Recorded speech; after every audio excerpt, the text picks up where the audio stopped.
Hello मेरे प्यारे बच्चों, आज की जो इस वीडियो में हम कवर करेंगे क्लास 10th के रियल नंबर्स के चैप्टर 1 के बेसिक इंपॉर्टेंट क्वेश्चन जो कि बोर्ड के हिसाब से बहुत ही ज़्यादा इंपॉर्टेंट है। अगर आप लोग इन क्वेश्चंस को कर लेते हो तो 100% चांसेस हैं कि इन क्वेश्चंस के टाइप में से इसी टाइप के क्वेश्चन जो हैं वो आपको बोर्ड के एग्जाम में देखने को नहीं मिलेंगे। और बिल्कुल भी स्किप मत कीजिएगा, इस वीडियो को पूरी देखिएगा।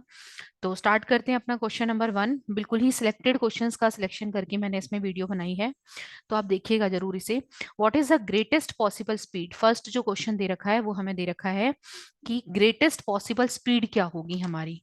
ग्रेटेस्ट पॉसिबल स्पीड क्या होगी अगर एक girl can walk 95 metre and 171 metre in an exact number of minute. एक गर्ल के बारे में यहाँ पे बात की जा रही है। वो कह रही है, क्वेश्चन ने पूछा है कि अगर एक गर्ल वॉक करे, एक डिस्टेंस है 95 मीटर, एक डिस्टेंस है 171 मीटर, ठीक है। इन दोनों डिस्टेंस को किस स्पीड से चले कि दोनों डिस्टेंस को एक exact number of time, exact numbers of minutes में, जैसे 5 मिनट्स होल नंबर में कंप्लीट कर ले। मतलब 5 मिनट में, 7 मिनट में, 8, होल नंबर आना चाहिए, डेसिमल में आंसर नहीं आना चाहिए। तो देखिए, एक तो इसका प्रोसेस है, हम वो करके दिखाएंगे। लेकिन बिकॉज ये एमसीक्यू है तो इसकी जो स्मार्ट अप्रोच होती है, पहले मैं आपको वो दिखाती हूँ कि कैसे हम इसको स्मार्ट अप्रोच से एमसीक्यू को परफॉर्म कर सकते हैं। देखिए, जैसे कि हमें दे रखा है 95 और एक नंबर है हमारा 171। तो इन चार ऑप्शन में से जिस नंबर से 95 और 171 दोनों पूरी तरह कट हो जाते हैं, पूरी तरह चले जाते हैं, वही हमारा आंसर होगा। देखिए, अगर आप 17 से इसको कट करते हैं तो ये आएगा 5.58, ठीक है। अगर आप 171 को 17 से कट करते हैं, मैंने करा हुआ है 10.05, आप करके देख लीजिएगा। मतलब हमें डेसिमल में आंसर नहीं चाहिए, तो 17 तो बिल्कुल ही कट, 171 को चेक करने की जरूरत ही नहीं थी हमें, अगर 95 भी पूरी तरह डिवाइड नहीं हो रहा तो। अगर हम 95 को 23 से कट करके देखते हैं तो आंसर विल बी 4.13। तो अब हमें 171 तो चेक ही नहीं करना, ठीक है। अब हम अगर 95 को 13 से भी डिवाइड करेंगे तो भी देखिए पूरा नहीं जाएगा, 7 पॉइंट समथिंग आएगा। अगर हम 95 को डिवाइड करें किससे, 19 से, तो देखिए ये जाएगा 5 टाइम्स। और 171 को अगर हम डिवाइड करें 19 से तो ये जाएगा हमारा 9 बार। तो देखिए ये होल नंबर है, 5 is a complete whole number और ये 9 भी क्या है, होल नंबर है। तो एग्जैक्ट नंबर ऑफ मिनट्स में आंसर क्या आएगा, 19। ये तो हो गई हमारी स्मार्ट अप्रोच। अब हम बात करते हैं इसके प्रोसेस की, क्योंकि ये एमसीक्यू है तो हम यहां से ऐसे कर सकते हैं, लेकिन अगर ये क्वेश्चन आ जाता है तो हम कैसे करेंगे। देखिए, ऐसे वाले क्वेश्चन जिसमें एग्जैक्ट नंबर ऑफ मिनट्स पूछा है, एग्जैक्ट नंबर मतलब चीजें ऐसी पूछी हैं जो कि दोनों में कॉमन हो। जब आप क्वेश्चन को पढ़ो और आपको ये फील आए कि इसमें कॉमन हो, तो भाई कॉमन कौन सी चीज होगी, जो उनका एचसीएफ होगा। तो देखिए, इसको कैसे करना है, ऐसे केसेस में हमें एचसीएफ फाइंड करना है। क्या करना है, एचसीएफ। तो हम क्या करेंगे, एचसीएफ ऑफ 95 एंड 171 निकाल लेंगे, ठीक है। तो 95 के अगर हम फैक्टर की बात करें तो 95 के फैक्टर कितने हो गए हमारे, ये हो जाएंगे 5 × 19। और अगर हम 171 के फैक्टर की बात करें तो ये हो जाएगा 3 × 3 × 19। तो हमें वो फैक्टर चाहिए जो दोनों में कॉमन हो। तो देखिए आप ध्यान से, 19 इसमें भी आ रहा है और 19 इसमें भी आ रहा है, मतलब जो इनका एचसीएफ होगा वो हमारा 19 होगा, ठीक है। कहने का मतलब क्या है कि अगर वो लड़की, वो गर्ल 19 मीटर पर मिनट की स्पीड से चले, स्पीड कितनी होनी चाहिए उसकी, स्पीड होनी चाहिए 19 मीटर पर मिनट, तो होगा क्या, वो 95 मीटर की डिस्टेंस को भी एक कंप्लीट नंबर ऑफ मिनट्स में चल लेगी और 171 वाली उसको भी एक कंप्लीट नंबर, तो आंसर विल बी 19, ठीक है। आई होप आपको समझ आया होगा। अब जो हम करने जा रहे हैं वो हम करेंगे अपना नेक्स्ट क्वेश्चन। अब जो हम करेंगे यहाँ पर, वो हम क्वेश्चन 2 करते हैं, और ये बहुत ही इंपॉर्टेंट क्वेश्चन है चैप्टर 1 में से। और इस टाइप का क्वेश्चन आपको बोर्ड के एग्जाम में जरूर देखने को मिलेगा। तो ध्यान से इस क्वेश्चन को करिएगा और आराम से मेरी बात सुनिएगा, कुछ भी नहीं है इन क्वेश्चंस में, बहुत ही सिंपल क्वेश्चंस हैं। देखिए स्टार्ट करते हैं, रीड करते हैं अपने क्वेश्चन को। 3 alarm clocks ring their alarms at a regular interval of 20 minutes, 25 minutes, 30 minute respectively. ये यहाँ पे 3 अलार्म क्लॉक की बात कर रहा है, ठीक है। अलार्म क्लॉक है यहाँ पे, ये मैंने कुछ बना दी, इसी तरीके से दूसरी है, इसी तरीके से तीसरी है। ठीक है, अब हो क्या रहा है, ये वाली अलार्म क्लॉक हर 20 मिनट के रेगुलर इंटरवल के बाद बज रही है, ये हर 25 मिनट के बाद बज रही है, और ये हर 30 मिनट्स के बाद जो है रेगुलर इंटरवल के बाद बज रही है। अब क्वेश्चन में क्या पूछा गया है, if they first beep together at 12 नून, अगर वो तीनों साथ में 12 बजे चली हैं, कितने बजे चली हैं, 12 बजे, मतलब 12 नून पे एक ऐसा टाइम था जब फर्स्ट वाली ने भी रिंग किया, सेकेंड वाली ने भी रिंग किया, और थर्ड वाली ने भी रिंग किया। ठीक है, अब ये पूछना चाह रहे हैं कि कौन सा ऐसा टाइम अगेन आएगा जिस बार ये तीनों की तीनों एक साथ बजेंगे। आया समझ आपको क्वेश्चन? तो ऐसा क्वेश्चन जब भी आपको मिल जाए अलार्म क्लॉक वाला, या फिर कब वो मीट होंगे, जैसे तीन प्लेयर्स हैं जो रनिंग कर रहे हैं, वो एक साथ भागे हैं, इतनी स्पीड से भाग रहा है, वो कब, तो इस केस में हमेशा अपने माइंड में एक बात रखिए, हर कंडीशन के अंदर एलसीएम निकलेगा। बस आपको यही याद रखना है कि जो भी हमें टाइम दे रखा है उसका हमें सबसे पहले एलसीएम निकालना है। कैसे? देखिए यहाँ पे एलसीएम जो हम निकालेंगे, एलसीएम ऑफ 20, 25 एंड 30 ये निकालेंगे। तो देखिए 20 के फैक्टर क्या हो गए हमारे, 2 इंटू 5, 25 के फैक्टर क्या हो गए हमारे, 5 इंटू 5, और 30 के फैक्टर क्या हो गए हमारे, 2 इंटू 3 इंटू 5। ठीक है, अब हम एलसीएम के लिए क्या करते हैं, मैक्सिमम पावर लेते हैं। तो देखिए 2 की मैक्सिमम पावर कितनी है, 2। तो हमने एलसीएम के लिए क्या किया, 2 की 2 ले ली मैक्सिमम पावर। ठीक है, 3 की 1 ले ली, और 5 की 2 ले ली। तो देखिए ये हो गया हमारा 4, ये हो गया हमारा 3, ये हो गया हमारा 25। जो हम इसको मल्टीप्लाई कर लेंगे तो ये हो जाएगा हमारा 300। मतलब जो इनका एलसीएम आया ना वो आया 300। कितना आया, 300। अब ये पूछ रहा है कि कौन से टाइम में इनमें से चार ऑप्शन दिए हुए हैं ये हमें आ, एक साथ रिंग करेंगे। तो ये 300 मिनट्स निकल के आए हैं। क्यों मिनट्स? क्योंकि 20 वॉज मिनट्स, 25 भी मिनट्स और 30 भी मिनट्स में था, इसलिए। ठीक है, अब आप एक बात बताइए, अगर ये मिनट है तो अगर हम इसे कन्वर्ट कर ले आवर्स में, तो आवर्स में अगर हम कन्वर्ट कर लें तो कैसे होंगे कि 300 मिनट को हमने आवर्स में कन्वर्ट किया, क्योंकि एक घंटे में 60 मिनट्स होते हैं, 1 आवर में 60 मिनट होते हैं, तो हमने डिवाइड करा तो आया 5 आवर्स। ठीक है, इसका मतलब 12 नून के बाद 5 घंटे बाद बचेगी। तो 12 नून पे एक साथ बची है, उसके बाद 5 घंटे बाद बजेगी। तो कितना हो जाएगा, ये हो जाएगा 5 PM, 12 बजे दोपहर को बजी, और उसके बाद शाम को 5 बजे। तो आंसर क्या हो जाएगा इसका, सी आंसर हो जाएगा, ऑप्शन सी इज करेक्ट। ठीक है, आई होप आपको समझ आया होगा। अब हम अपना नेक्स्ट क्वेश्चन थर्ड करेंगे। आप बहुत आराम से इन क्वेश्चंस को देखिएगा, बिल्कुल भी। क्वेश्चन नंबर 3, ये भी अगेन बहुत इंपॉर्टेंट क्वेश्चन है। तो देखिए रीड करते हैं, फाइंड द ग्रेटेस्ट नंबर। एक ग्रेटेस्ट नंबर हमें फाइंड आउट करना है जो कि डिवाइड करता है 1251 को, 9377 को, 15628 को, और रिमाइंडर जो छोड़ता है वो 1, 2 एंड 3 रेस्पेक्टिवली रिमाइंडर्स को छोड़ देता है। तो बेटा जब भी ऐसे रिमाइंडर वाले क्वेश्चन आ जाए ना, तो आपको एक बात ध्यान रखनी है कि सबसे पहले उस ग्रेटेस्ट नंबर जो हमें दिया हुआ है, देखिए पहले उसमें से हमें रिमाइंडर माइनस करना है, मतलब जितने भी नंबर हमें दिए हुए हैं उसमें से हमें रिमाइंडर माइनस करना है। ठीक है, तो हम स्टार्ट करते हैं। जैसे देखिए 1251 में से रिमाइंडर कितना बच रहा था, 1, तो उसको हमने माइनस कर दिया, तो कितना हो गया, 1250 आ गया। अब 9377 में से रिमाइंडर बच रहा था 2, तो आंसर आ गया 9375। और 15628 में से रिमाइंडर बच रहा था 3, तो आंसर आ गया 15625। ठीक है, ये हमारे पास 3 नंबर निकल के आ गए। ठीक है, क्वेश्चन में क्या पूछा गया है, find the greatest number. Greatest बड़ा नंबर बताओ जो इन नंबर्स को डिवाइड करेगा, जो इन नंबर्स को डिवाइड करेगा। तो इसका मतलब है इन नंबर्स को वही डिवाइड करेगा जो इन नंबर्स का एचसीएफ होगा। तो हमें क्या निकालना है, HCF of 12509375 and 15625।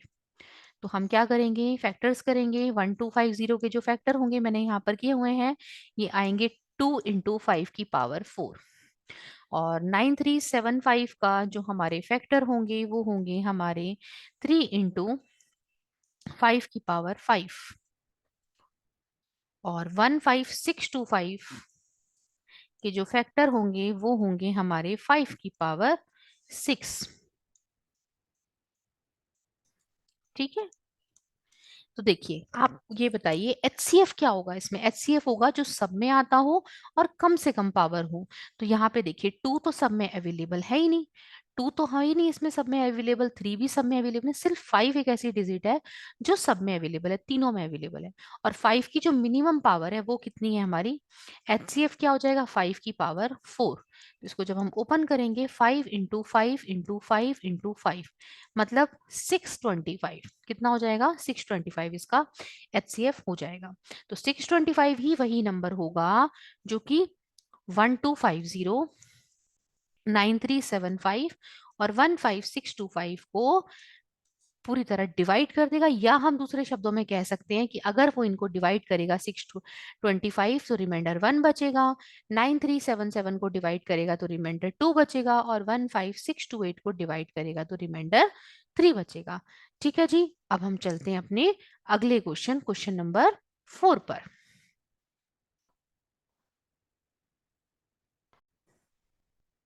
Question number 4 बहुत ही इजी और बिल्कुल ही कॉन्सेप्ट वाइज क्वेश्चन है, ये कुछ भी नहीं है इस क्वेश्चन के अंदर।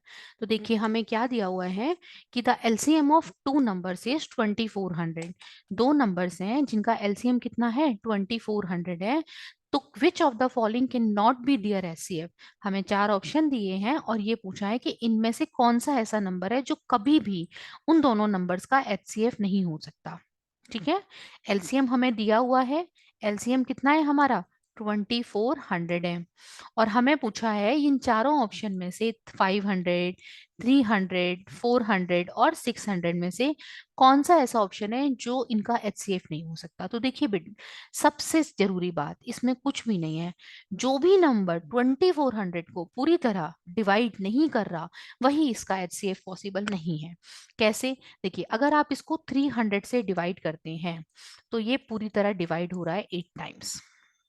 अगर आप 2400 को 400 से डिवाइड करते हैं तो भी पूरी तरह 6 टाइम डिवाइड हो रहा है।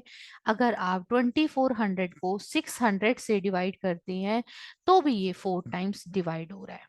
ठीक है, तो अगर हम 2400 को 500 से डिवाइड करेंगे तो हमारा पूरी तरह डिवाइड नहीं हो रहा, क्योंकि देखिए ये आएगा 4.8 डेसिमल में आ रहा है। ठीक है, तो इसका मतलब है आंसर विल बी 500 कि एचसीएफ जो नहीं पॉसिबल है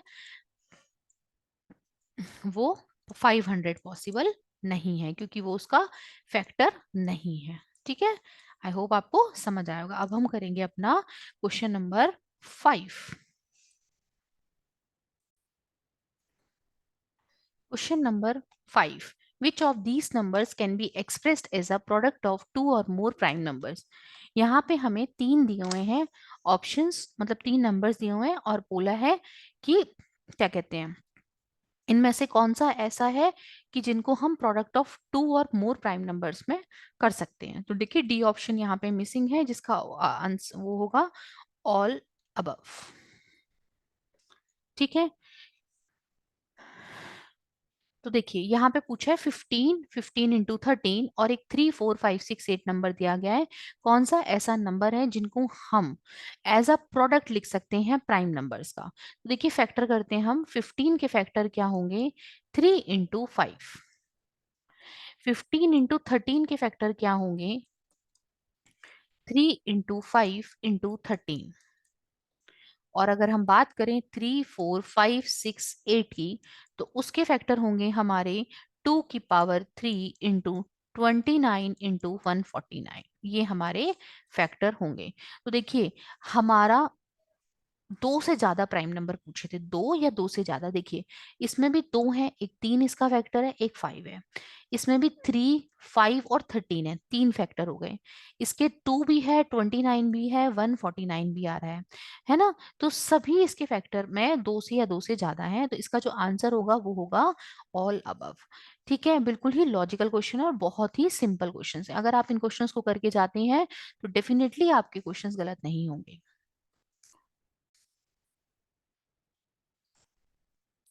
question number 6।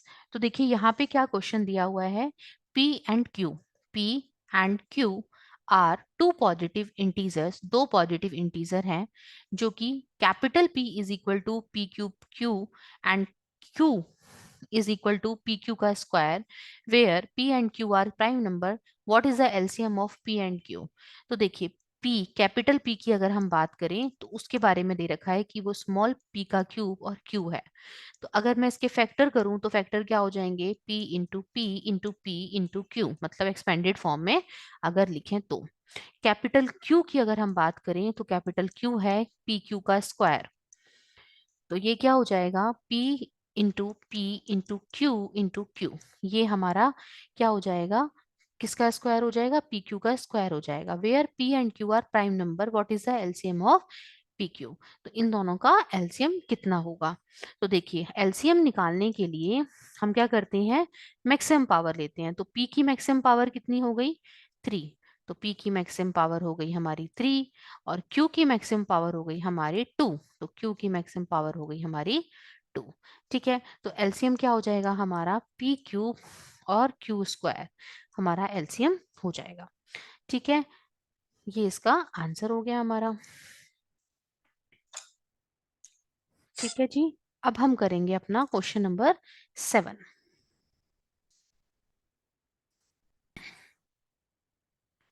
Question number 7, the least number that is divisible by, एक सबसे छोटा नंबर ढूंढना है हमें जो कि डिविजिबल हो all the numbers from 1 to 10, मतलब 1 से लेके 10 तक के जितने भी नंबर आते हैं, 1 2 3 4 5 6 7 8 9 एंड 10, इन सारे 10 नंबर से, इनमें से चारों में से कौन सा ऐसा नंबर होगा जो कि पूरी तरह डिविजिबल होगा, कंप्लीटली डिविजिबल होगा? तो देखिए जब भी ऐसा क्वेश्चन आ जाए तो आपको इन शॉर्ट कुछ नहीं करना, आपको 1 to 10 का या जो भी नंबर की लिमिट आपको दे रखी है उनका आपको एलसीएम लेना होगा। तो एलसीएम क्या हो जाएगा, देखिए 1 का फैक्टर कितना हुआ 1, 2 का फैक्टर हुआ 2 ओनली, 3 का हुआ 3 ओनली, 4 का हुआ 2 into 2 और 5 का हुआ 5 ओनली, और 6 का हो गया हमारा 2 into 3, 7 का हो गया हमारा 7, 8 का हो गया 2 into 2 into 2 एंड 9 का हो गया हमारा 3 into 3 और 10 का हो गया हमारा 2 into 5। ठीक है, तो अब देखिए अब हम क्या करेंगे, डिजिट के हिसाब से देखेंगे कि कोई भी चीज छूटनी नहीं चाहिए, कोई भी डिजिट छूटनी नहीं चाहिए, और वो हम उसकी मैक्सिमम पावर ले लेंगे, बस यही होता है एलसीएम में। तो देखिए सबसे पहले हमने 1 देखा, 1 का तो कोई इफेक्ट होना ही नहीं है, फिर हमने 2 देखा, देखिए यहाँ पर 2 एक बार है, यहाँ पर 2 2 बार है, और यहाँ पर 2 3 टाइम्स है। तो देखिए मैक्सिमम पावर जो है वो हमारी 2 की 3 टाइम्स है, तो हमने ले ली। अब हम चलते हैं अपने नंबर 3 डिजिट पे, यहाँ पे 3 1 टाइम है, यहाँ पे 3 1 टाइम है, और यहाँ पे 3 2 टाइम्स है, तो हमने 3 की पावर ले ली 2 इंटू। अब हम चलते हैं अपने नंबर 5 पे, तो 5 ये की बार है हमारा मैक्सिमम, और फिर हम 6 को देखेंगे नहीं क्योंकि 2 और 3 आ रहा है उसमें, वो हम कवर कर चुके हैं। 7 में एक बार लेंगे हम, उसके बाद हम ऑलमोस्ट सारे नंबर्स को कवर कर चुके हैं। अब हम जब इसका मल्टीप्लाई करेंगे तो ये आएगा हमारा 2520। तो आंसर क्या हो गया इसमें से, 2520 हमारा आंसर हो गया, जो कि एलसीएम है किनका, 1 से लेके 10 तक के नंबर्स का एलसीएम है। ठीक है, अब हम अपना next question 8 and last question इस वीडियो का जल्दी से देख लेते हैं। Question 8 and last question of this video. तो देखिए यहाँ पर क्या दे रखा है, if x capital x is equal to 2 की पावर, कैपिटल एक्स जो दे रखा है वो हमें दे रखा है 2 की पावर 5, 1 2 3 4 5, 2 की पावर 5 इंटू 7, कैपिटल वाई जो हमें दे रखा है वो 2 की पावर 2 इंटू 3 की पावर 2 इंटू 5 दे रखा है, और जेड जो दे रखा है वो हमें 3 की पावर एन, मतलब इसकी पावर हमें गायब कर रखी है, इंटू 5 की पावर 2, और जो एलसीएम हमें है वो बता रखा है, LCM of x y z जो हमें दे रखा है वो है 2 की पावर 5 टाइम्स ले रखी है, 3 की पावर 4 टाइम्स ले रखी है और 5 की पावर 2 टाइम्स ले रखी है और 7 1 बार ले रखा है। तो देखिए एलसीएम में हम कोई भी नंबर छोड़ते नहीं है और हर नंबर को लेने के साथ में उसकी मैक्सिमम पावर भी लेते हैं, ये हम सबको पता है। ठीक है, तो देखिए यहाँ पर पूछा गया है, यहाँ पर बताइए कि n की वैल्यू क्या रही होगी, मतलब जो ये गायब इन्होंने कर रखी है z में 3 की पावर n, इसकी वैल्यू हमसे पूछी है। तो देखिए हम बारी बारी से डिजिट्स को समझते हैं, सिर्फ कॉन्सेप्ट का क्वेश्चन है, सिर्फ माइंड का क्वेश्चन है कुछ भी नहीं इसमें। देखिए जब x का फैक्टर 2 की पावर 5 है और 7 है, यहाँ पे 2 की पावर तो 2 है और यहाँ पे 2 है नहीं, तो इन्होंने 2 की पावर 5 यहाँ से ली होगी x से। ठीक है, ये सही है। 3 की पावर 2 यहाँ पर है, यहाँ पे 3 की पावर नहीं दे रखी, लेकिन एलसीएम में 3 की पावर 4 है। एलसीएम में कितनी है? 3 की पावर 4 है। इसका मतलब 3 की पावर 4 रही होगी, तभी इन्होंने जेड में से इस चीज को लिया है। समझ आया आपको? तो एन की वैल्यू एक्चुअल में 4 रही है हमारी। कितनी रही है? 4, क्योंकि 5 की पावर 2 देखिए यहाँ से लिए मैक्सिमम, और 7 है ये की बार, तो 7 की पावर 1 लिए। तो अगर जेड में 3 की पावर 4 रही होगी, तब जाके एन की वैल्यू जो है वो इनकी 4 आई होगी। आई होप आपको समझ आया होगा। तो अगर आपको मेरा वीडियो पसंद आया है तो जल्दी से लाइक और सब्सक्राइब करना ना भूलिएगा मेरे चैनल को।